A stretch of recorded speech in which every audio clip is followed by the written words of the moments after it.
Hey everyone, so I just started working out in VR and this is a game changer for me. I have some reasons why I started working out in VR, and as you can tell, I got some stuff to add to my VR workout. So let's talk about it.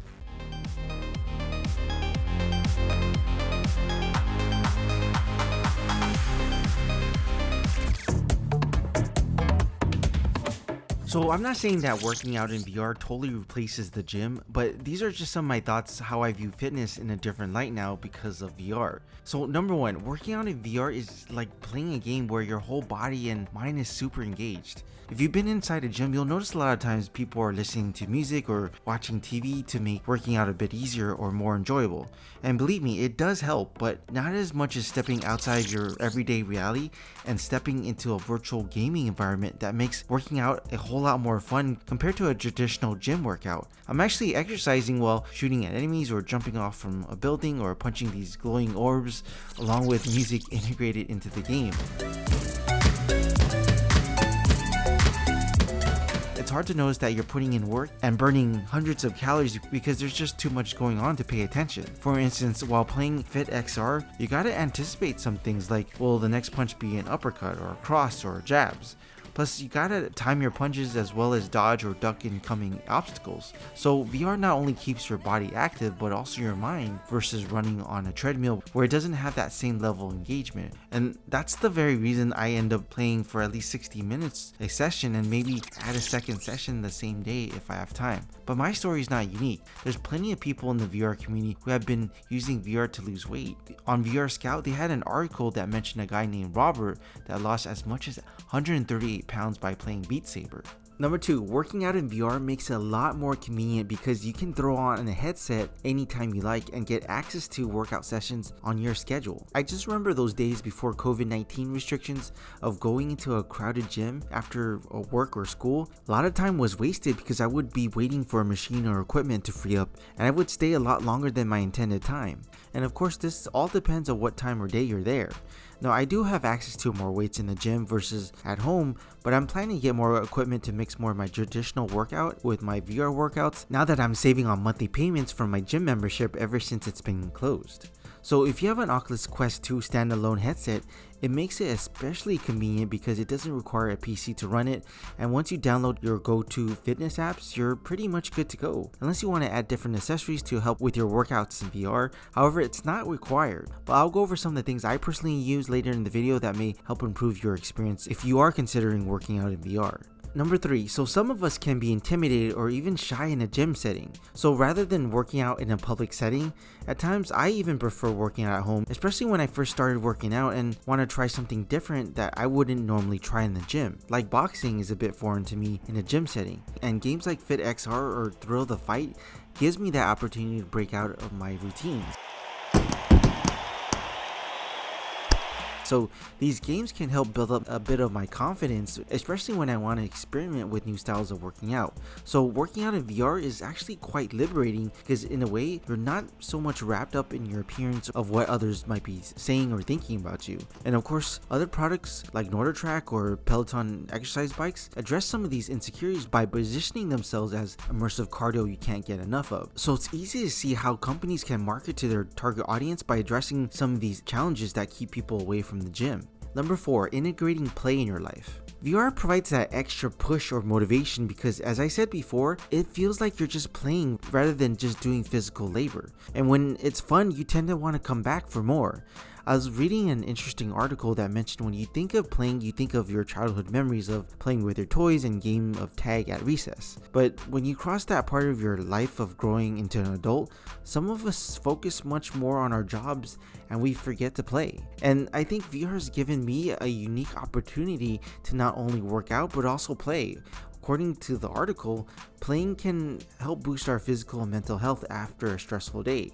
So every day I push my office chair to the side and fire up the headset and lose myself in VR, and playing can help with things like depression, improve cognitive health, and this all leads to an overall happier life. So from personal experience, VR can definitely help me incorporate more play in my life, resulting in being more productive and less stressed throughout the day. Number 5, competition is another thing that drives me back into working out in VR. So games that have leaderboards like Synth Riders, FitXr, or Stride is something that I'm definitely looking for in the game. Personally, I'm constantly trying to improve my last score to be on top of the leaderboards, so it adds that extra layer of motivation to my workouts that I kind of wish I had that in my gym. So I tend to play even harder and faster as I'm jumping off buildings to beat my time, or throw harder punches to score more points. This might sound a bit strange, but I found that VR sometimes act as a gateway for me to work out in real life. I tend to push myself a bit harder to do more classic or traditional workouts like push-ups or jumping jacks or even pull-ups, just because I want to be able to throw faster or harder punches in boxing simulation games like Thrill of the Fight, which definitely tests my endurance. Now, if you are considering working out in VR, there are some things that I'm using to help provide a better experience. So here's a quick list of things I personally use, and by the way, I also listed all the games I mentioned in the description in case you want to check them out. So the first thing I use is a VR mat to help center myself in the room, along with the setup of a virtual boundary around the play area. So I no longer have to worry about bumping into walls or furniture because the VR mat provides a physical cue that I can feel and touch rather than just relying on a visual cue of the virtual boundary. Because at times when I'm just using the virtual boundaries that I set in VR, accidents for me still happen. Plus the VR mat adds a secondary benefit of comfort, especially if you're standing on hard surfaces. If you're looking for a cheaper solution, you can perhaps look into a floor mat as well.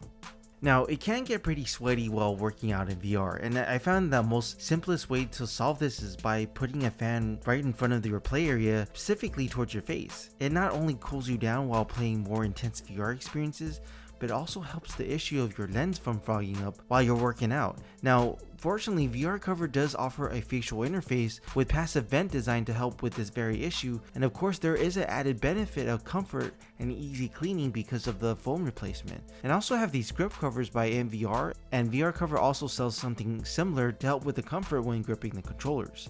Ever since I've been using the grip covers, I definitely find them essential now when playing any VR games. And if you want a full review on the AMVR versions, I do have a video covering that. I'll put a link in the description if you want to check it out. So another way to stay motivated is simply tracking your progress. Because with the constant feedback, people tend to be more accountable of sticking to their goals and exercise habits. Now, if you have a game like FitXr, it tracks things like how much calories you burn in a session or a week or even a month. Most VR dedicated fitness games should have some type of tracker. If not, you may want to use the Oculus Move app that was introduced into the Oculus Quest headsets. It's basically a cross-app fitness tracker. The app tracks your movements as well as how much calories you burn in each of your VR sessions. So if you play a game like Thrill of the Fight or even Population 1, you can actually set it up where it displays an overlay of the application of how much calories you burned and the minutes you stayed in the game. Then after you're done with the game, you can actually see a quick summary of your stats. And there's also other applications like Your that can track across any VR experiences as well.